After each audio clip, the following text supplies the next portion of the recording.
Some mothers who have had a bad experience previously, maybe they came in with a very sick child and was put on oxygen and on NGT, and then the child died. And because of that bad experience, they just associate NG tubes or oxygen with death. Others will come in will refuse because they just don't know about it, and they're very scared. Just the thought of having a tube going down their child's nostrils is just a scare, and they'll say, no, not my child.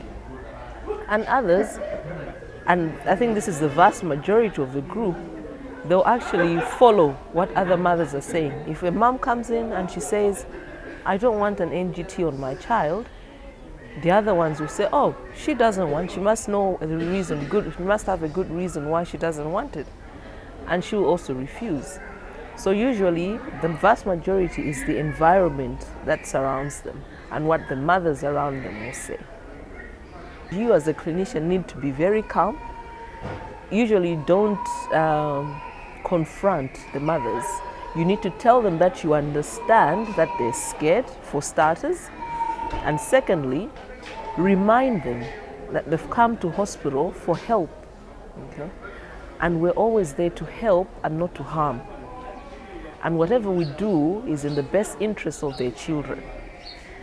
And then, actually, most of the times, what works best is actually to get a mom that has had their child on oxygen or has had an NG tube inserted, and their child is fine, to actually encourage the other mom and say, look, my child was on and is better. Because sometimes the moms will come and they will not completely trust you as a clinician. Okay? But if they hear another mom who was in the same shoes and their child got better, they get some comforting out of it. And it's an easier way of convincing the mothers to accept NG tubes and oxygen. For instance, I'll give you an example of our biggest ward, where we admit children more than 6 months to 10 or 11 years. Our high dependency unit will take about more than 20 kids. And if a mom comes in there, obviously she'll feel so alone, and you tell her she has almost no support system. And chances of her refusing an NGT or oxygen are very high.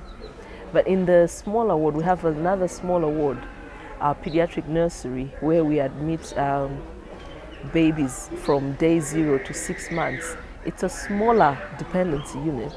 And if you see the moms, the environment there is so friendly. They're all laughing and chatting all together.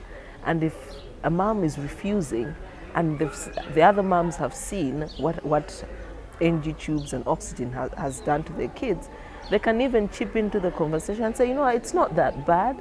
So it's actually quite easier in the smaller wards, where the mothers are seated all together, to actually convince mothers to accept oxygen or NG tubes.